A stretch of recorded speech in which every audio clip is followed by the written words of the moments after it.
ha ayudado a cientos de startups a materializar sus visiones. Y bueno, Keeyan tiene un propósito muy puntual en esta experiencia, que es inspirar a los asistentes a emprender con propósito, destacando cómo la innovación puede ser un motor de cambio positivo para toda la sociedad. Muchas gracias, Keeyan. Bienvenido.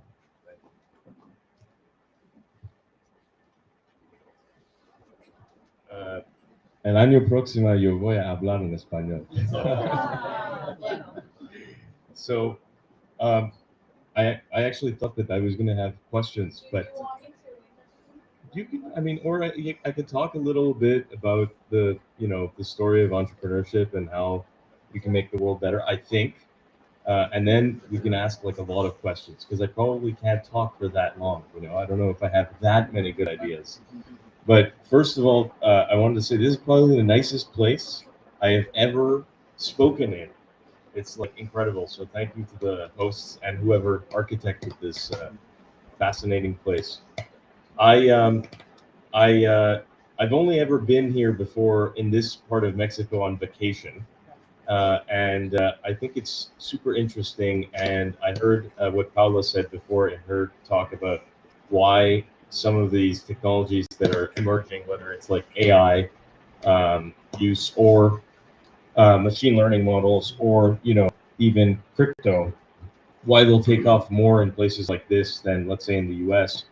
And I think beyond that, even this morning, somebody else at breakfast was saying that they wrote a book about how Mexico could be the next Florida. I'm not sure I want it to be like Florida. I think it could stay Mexico, but I do understand that there's a certain magic in the air, even an entrepreneurial spirit that I haven't seen before. I sort of saw it when I had come here before with my family on vacation, not in Merida once, and then also on the southern side, like towards Cancun and those places. There's an entrepreneurial spirit that's accepted and just part of life that I don't think we have in Canada, where I'm from, born and raised, or in the US where I live now. It's more of a separate thing to be an entrepreneur, but here it's just, I guess, part of daily life, which I find interesting. All of that to say, change, or do I need to speak closer? Oh, okay. Wow. All of that to say, so I'll tell you guys a bit about my entrepreneurial journey and what I think entrepreneurship means to the world. I started off basically very young, trying to come up with all kinds of different businesses. First thing that I did was actually I did a car wash, and my first client was our neighbor. So no marketing required, just pity, and then moved on to lemonade stand, subscription-based lemonade stand. We were doing SaaS businesses before it became popular. And then moved on to making websites, and that was my first actual foray into a real kind of business. And of course, my first client was my dentist, because she was like 85 years old. Thinking back, I don't know if that explains some of my teeth problems, but but she was a great lady, and she agreed to let me build her a website. Back then, mobile-friendly websites, it was just the beginning of mobile-friendly websites. I think around 2012 or 2011, when the iPhone came out and really changed the way that the web was designed, because now you had to fit the same amount of information on a much smaller screen and in a format that people would be able to navigate with their fingers, as opposed to a mouse and keyboard. So these clinics, obviously, I thought it would be an amazing thing for me to just take $400 and make a website. What I didn't know is that I would get a referral to every single dentist in Montreal, Quebec, Canada, basically, because it's like a fraternity, and they all talk to each other. So that was my first scaling experience, when I ended up building something like 150 websites in one summer, The price, of course, went up, supply and demand. Um, by the end, it was around 2,000 CAD, which is funny because it's still quite a chunk of change today, despite all this crazy inflation. But that summer was the first time I learned about working with people and why business for me was not just about, profit, and it is about, of course, about making a living, but about, it's not just, expenses minus costs equals profit. The whole interesting element of doing business for someone like me, I found out, was I like people. And if I could just do something with people and magically have all my bills paid, I would. But the next best thing is to do something with people and um, to actually have it, finance your life. After the website business, which grew eventually into doing basically ERP implementations, and that's a type of software that some of you might know, like Salesforce or SAP. We were doing. I grew my team over the years, and we ended up building a business that actually would take old systems, and this is something again that ties into what I think is good about entrepreneurship. It was a way. What we did was we took old systems at old companies, and we would see what is making people really frustrated um, about these old systems. And some of it was simple things like they couldn't view it on their phone. Some of it was a little bit more complicated, like they still have to keep all these old printers around in these factories because the old printers are the only printers that are compatible with the old system. And the old printers are loud, and they're very, very heavy. They are unreliable, etc. And we would go in and build modern interfaces to sort of obfuscate, all of the horrible old code that was powering this entire company. And I'm talking big, big, big businesses. So again, that was now the first time that I learned about, you know, innovation and the different kinds that exist. In our case, at the beginning, it was just building a nice skin and hiding all the garbage underneath. Um, but of course, there were other types of innovation where the clients would say, no, we want to replace the whole system as well. And then moving on, that business eventually was sold, and it was sold to another company in Canada. And after that, after I stayed with them a little bit, that's when I got into the crypto world. The crypto world, like Paula's world, very similar. So you guys got the whole explanation of the hedge fund side. And in my case, we built a company with my partner that actually serviced hedge funds. So that was that's been the final chapter in my entrepreneurial journey. Let's say if I just skip over some of the small details, that just ended in July, and now I'm doing some new stuff. But really, I think throughout the years, the what I've come to realize now after many years and many different projects is I think that for the betterment of the world, we actually probably need more entrepreneurs, more we need more encouragement for kids in school to actually be able to not worry about the risks of starting their own business. And that really, in my view, requires a change in the way that we construct society and this way in which we administer society. Why? Firstly, we right now are at a crossroads in human history where we basically have the enormous power for evil or good to be done, for example, with AI. If we don't have young people that can actually afford to get involved and to, for example, like you were saying about bias, Paolo was talking about bias in the AI systems. If we don't have young people getting involved and actually participating in engineering these systems, it could exclude entire swaths of society from what these systems generate in terms of results to prompts. You've all used ChatGPT, for example, and it can be incredibly biased. And so I think that as a society, we need to, for example, have a system where when students graduate, there's a certain period of time that they can try entrepreneurial things without, it being limited only to those who can either afford it or those who aren't pursuing immediately higher studies. Right now, the way that the system is designed is very much like the way that the systems of these old companies were designed when I was replacing their ERP and software systems. It's just, we've just layered things one on top of each other. In order to become a doctor, you need to first go and do some crazy pre-med stuff. Then you need a bachelor's degree. Then you need to go to medical school, then residency, then a fellowship if you want to specialize. Then you need to write the common licensing exam and maybe you'll get a job. That's probably 12, 13, or 14 years. Of course, I want my doctors to be very competent. But what are we missing out on in terms of what they could do to make the system better in those 12, 13, or 14 years before they become jaded by the whole process? Probably a lot. And so I think that that also applies to lawyers.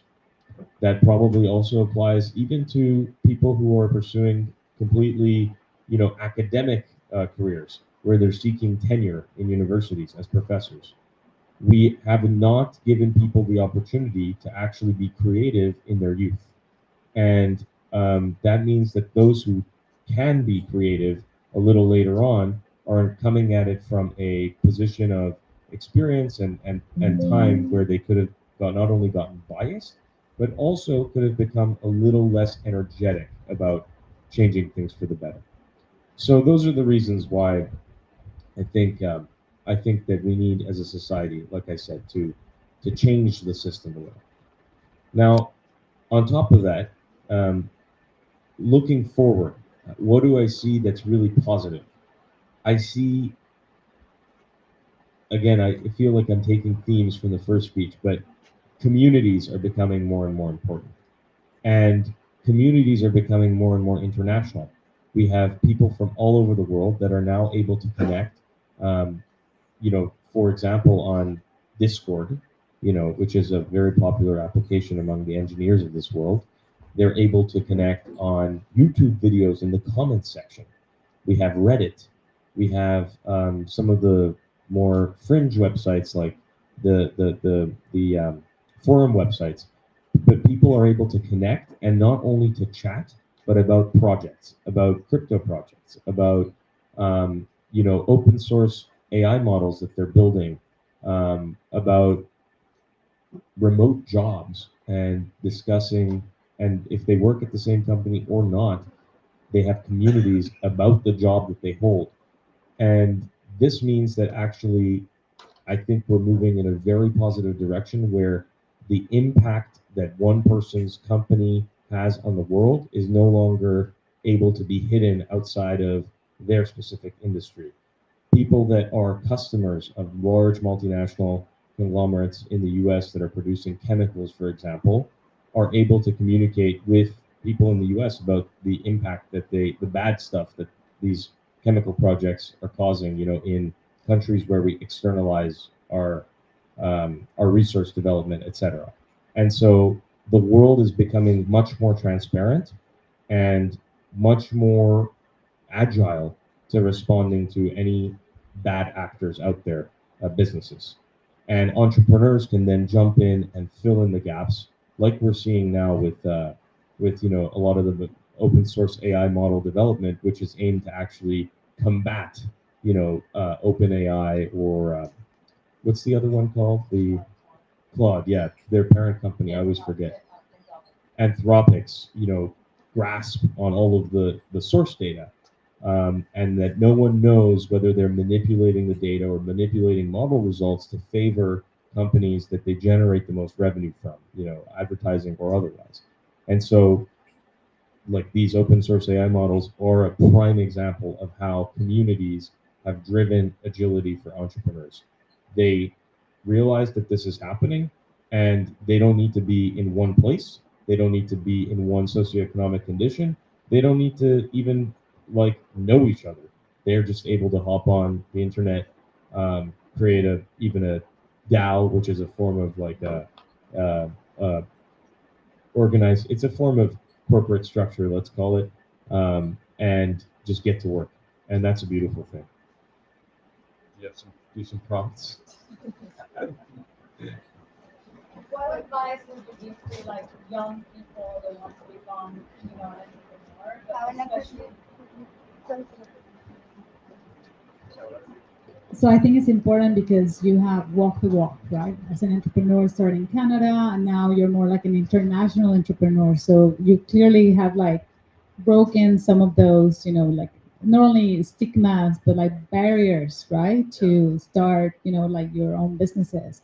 I think like one of the things that I observe in Latin America, especially, it's not like the US. Like the US, we like it or not, is still like a hub of innovation, and it's very easy to start a company or business there. Yeah. It's not the same case in other parts of the world. So, what recommendation or what advice would you give to like a young entrepreneur, not necessarily living in the US, but outside of the US? And of course, we're in Mexico, so let's be a little more, focused in this jurisdiction. I mean, I'll start by saying the experience that I had, because I had a very interesting experience trying to start a business in Dubai. I heard all about this, like, oh, Dubai, they make it real easy. They give you free office space, and they give you like free, like registration waived, tax break for 10 years, like from their 6% tax, which is already crazy low. They say all these things, and then you go to register, and it's like, what? Like, this is so complicated. You need like 5 lawyers, but they also don't really, respond. And so I get frustration for sure. That I'm sure that in many other jurisdictions, the same thing happens. In our case, with our business, for example, we actually wanted to. Is it here, Dad? Is it working? Thank you. In our okay, I can talk like this. I can project. Everyone hears, right? Okay, it's recording. Yeah. Oh my gosh, you could have told me that before, in our business, we actually tried we thought that we would go to Argentina and open a business, open an entity there, because we had one of our investors that was actually the same. They had a market data company that they sold. I think it was called Block, something in the Block or something like that. And not the media one, similar name though. But we experienced a lot of trouble, and even though we hired a local, person to help us, it was still difficult because you had to fill out a lot of different forms that went to different departments of the government, and there was interdependency. Like one ministry had to wait for the other ministry to, send an approval notice and all that, because you had to get a license, if you do trade execution for people, which is, when you're trading stuff like cryptocurrencies or whatever, you have to get a money transmission license, and in order to register your business, you need that license.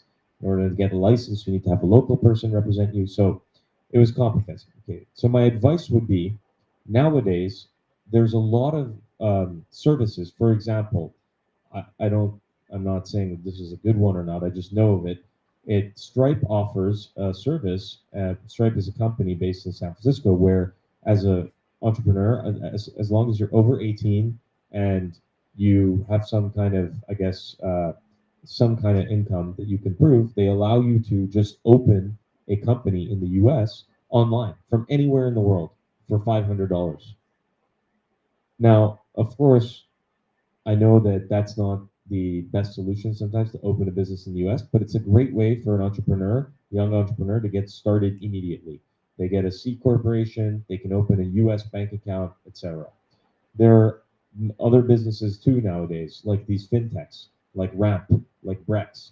They're offering similar services.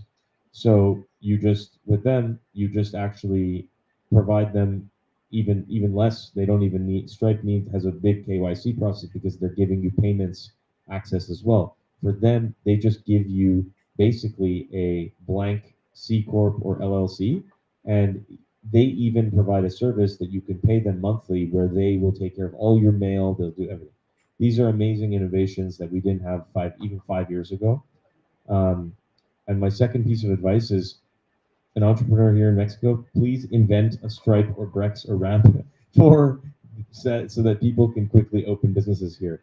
I know I would love to, have like a Mexican subsidiary because, for example, I know that everyone speaks English in Mexico City. There's a large expat community.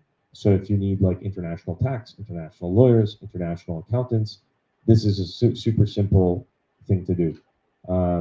So yeah, I hope that service comes here too.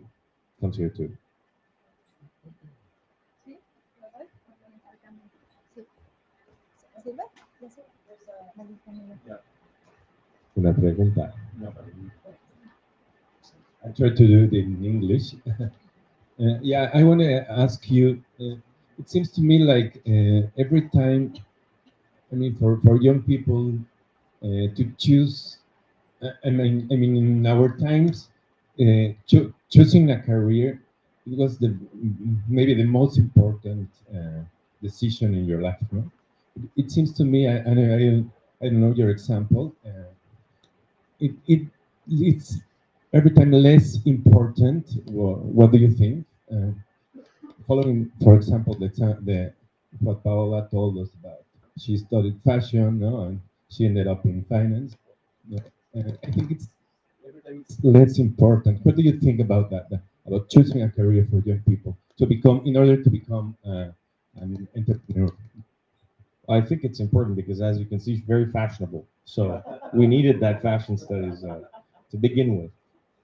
I think it's a very great, amazing question because I I had a friend that I think I actually was speaking to this about this with someone yesterday, that I bought a ski school with him, like for skiing. And 1 year into the 4 years that it existed, because at the end it died during COVID, we couldn't operate. 1 year into it, he said, Keeyan, his name is Michael, great friend, and he said, Mike, Keeyan, I need to move to Australia because I just got a job like working with Standard Chartered or NatWest, one of those two. And I studied finance, so I got a bachelor in finance, and a CFA level. I have to do that. Why did I study finance? And I said, well, you studied finance so that you can put a T here and do revenue, like assets and like liabilities plus equity. And look, it's working. Our T is actually working here. The ski school has some clients, you know, and you get to come home at 5 p.m., Michael, and have an après ski and a drink. Why do you want to go to that? And I that stuck with me because I realized that truly nobody was asking us, like whether at the ski school or in our other jobs, because we did that on the side, like what did you study? What did you learn? I once had a discussion with my grandparents. They probably were more on the side of thinking like oh, career. I love them, and they were probably right at the time. But I would always discuss, and I would tell my grandpa, like nobody ever asked me what I learned. Bobby, his name is Bob. I said, no, yeah, like he would say, they don't ask you what you studied when I was trying to get a job or whatever. And I said, no, they don't. And you know what's funny is on top of that, they never asked me what I learned. Because you could study a lot, but that doesn't mean you learn. So I think the most important thing now, the paradigm is shifting. It's going from what you study to a young entrepreneur, I would say. Like if I had a younger brother, I would tell him it's not about what you're studying singular in the singular sense. It's about what you're studying plural. Where are you going in the world? Are you coming to Cancaba? Are you going to some conferences? Are you involved in learning a new language? Are you involved in a community of, let's say, people that are interested in philosophy? These days, you can get involved in all of these communities. You can get involved in all of these learning projects. I mean, you could even watch YouTube and get a degree from MIT on YouTube.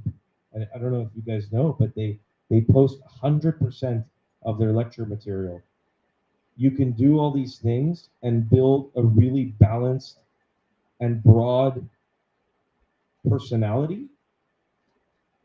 And on top of that, if you do study something at a university level and you get a degree in it, you can now go and work in that field and bring all of these well-rounded capabilities to that field. Or you can do the reverse. You can go and work somewhere else and bring, and because you're well-rounded, you can fit in, but now you bring the specialization that you studied as well.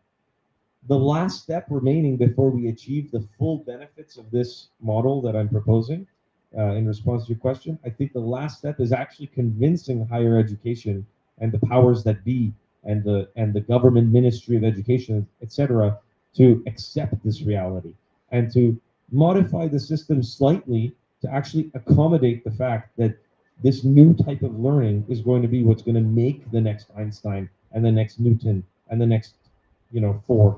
Ford was probably a bit of a bad guy, but whatever. The other two, you know.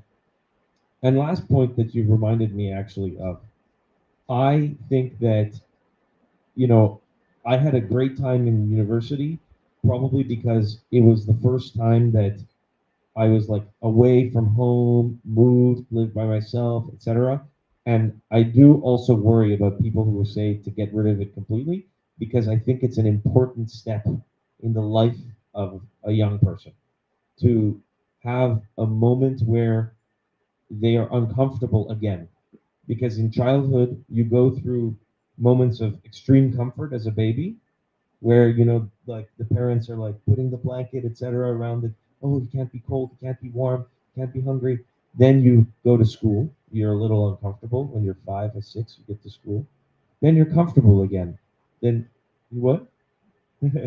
Then you become uncomfortable again when you're a teenager, right? Then you're sure of yourself. And university is that last bit of discomfort, which is encouraging young people to kind of like make sure that they do the right things once they're an adult to build a good life. So we need university, but we also need it to change. Okay, very curious. It seems that you've mostly bootstrapped, meaning self-funded your own growth and scaling. As an entrepreneur, if you're trying to solve large world problems, oftentimes you're faced with, do I do it myself so that I can be 100% my own boss? Do I go and raise capital?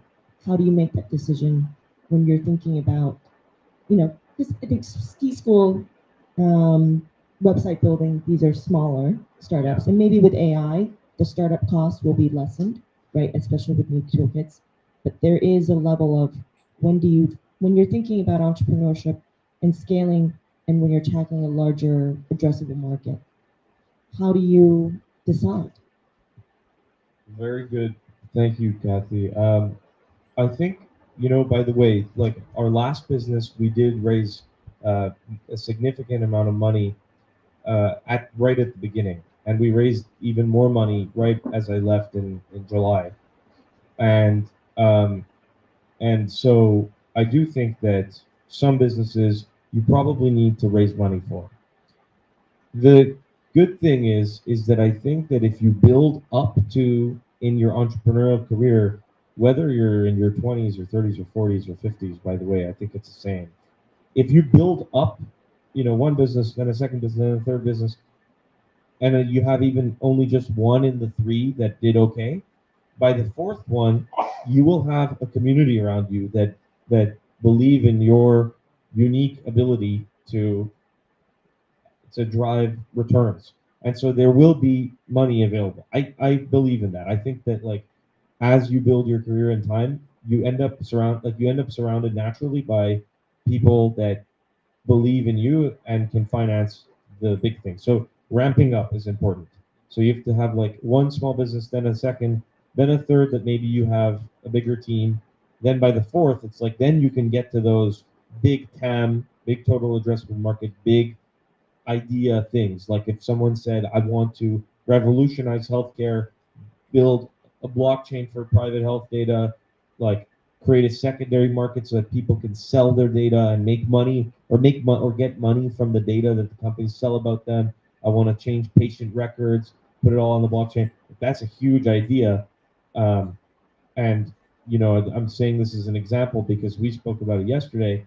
I think, you know, you need millions of dollars. So that's not something I would say, okay, do that as your first business, because not no one, but it's going to be much harder for you to actually get the money to do that if it's your first business.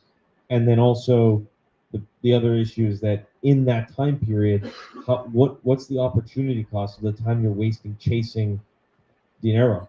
You know, you got a lot of other people that might be working on the same idea. So starting small. And then in my experience with the other businesses, what we did, you know, as bootstrap kind of companies, is a lot of the times you would be surprised what your competitors will, like, before you start your company, what the competitors will do in terms of helping you. Like in our case, when the owner of the ski school financed the purchase because they're getting close to retirement and they're like, you know, we want to leave, and I mean, if they don't pay us back, we'll just take the business back. So you can approach competition and be like, well, we want to do this. What part of the industry or the service you're offering are you not covering? What if we just start from that and pay you a royalty on all the revenue we generate? All we need is, you know, the resources to build it out, and we'll run it. And those are difficult conversations, so you probably need to master that. Unless it's someone that, if I would meet an entrepreneur that doesn't have the lots of money, I would tell them you need to replace your money with a lot of cojones. I don't know. Is that a word? In huevos? Is that eggs? It's okay. In the U.S. we say that colloquially. It probably means something else here, but yeah. I have a last question. Perfect. I'm always interested to know, you know, if there's a difference between like hustle and grit, and not everyone has it. Or the question is, do you think or you believe that everyone is born with grit? And if the answer is no, what it is and can you acquire? Because there's something about like, okay, not everyone should want to become an entrepreneur, because if everyone wants to be an entrepreneur, then no one's going to work for you, right? Can you say what hustle and grit are in Spanish? I think so that I actually don't have the answer. Like Okay. I don't know how that will translate. It's like hustle es como, I don't know.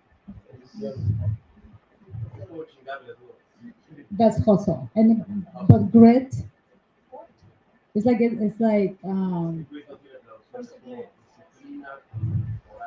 como ambición, ¿no? Es como todo coraje. No, es que no, yeah, there's no like a literal translation, you know, in Spanish. There is not like that. So that the reason I was just saying for the benefit of everybody, but you know, I don't know. I think there are ways to acquire it in the world, like to get more discipline and to have grit, to and to be able to force yourself to hustle. I think there's ways of acquiring it, but there are people who are really just born with it. You know, there are people that are born with, I guess, a ability to like go with less, go forward with less, like people who don't need as much to satisfy their Maslow's hierarchy of needs. Pyramids are very relevant in this part of the world, so I like Maslow. Um, you know, there are people that like, I think they could live here, right under this. You know, this protects you from rain, not from wind, but from rain, and that they would be okay. But other people need four walls and a roof. Um, I think that it doesn't mean that somebody who isn't born that way can't acquire the skills and the mental fortitude to become an entrepreneur that has hustle and grit. I think that life experience can change someone into a person that really can be successful as an entrepreneur. But but I think also we need to talk about the definitions, the definition of entrepreneur, and into many different categories. Actually, these are words that we're missing in English that we have in French and we have in Farsi, which I speak. And there's entrepreneurs that are like considered people that have like una tienda. There's entrepreneurs that are considered people that are like in a company but in charge of the sales organization. You know, like they're the director of a car dealership. You're still an entrepreneur. Maybe you didn't start it, but you need to do your work to actually make the money come in through the door. And you're in charge of even the marketing strategy and the sales strategy, because they ultimately you're accountable to sell stuff. And then there's also another word for entrepreneurs that, for example, found a category defining thing like Google. We did not have web search. Well, actually we did, but we didn't have web search on a big scale before. YouTube, we didn't have a website that centrally stored videos. Or Uber, we didn't have this concept of on-demand ride sharing, unspecialized driving, you know, like before it was just driving. These are three different categories. And so when we talk about hustle and grit, I think we need to look and see which category do the hustlers and gritty people that were born with it fall into. Probably more in founders of like category defining ideas. And which category do people who can hustle and grit through experience fall into? That's probably someone that's a director of sales, you know, in like a car dealership. They get to that level of excellence and drive because they've probably been in a situation where it just needed to happen. They had good guidance or they had really bad guidance, probably one of the two extremes. And so no matter what, they needed to do something. So I think it's a great question. I think it's good to, it would be amazing if we were able to create subcategories, because um, it also encourages people who might think that, oh, I don't have it, I wasn't born with it. It'll encourage them to be like, actually, I don't need to be born with it. I just need to find the right fit for what I currently have. Final thought as well. I think in general, in response to the theme that I was that Sergio you put on my talk, I have a expression that I came up with last week that I want to share. Someone asked me on a podcast, and please go watch it. It's called the Next Iteration Podcast. Someone asked me on a podcast, they said, if you had one word for the future doers and makers in this world, one phrase, what would it be? And it came to me really quickly. I don't know how. But it was demand better, starting with yourself. And I hope that we can do that for the young generation and the current generation when it comes to building businesses, because we're not just going to demand better for in terms of the services we get, but we're going to demand better in terms of what they do for the world and the people around them. Thank you.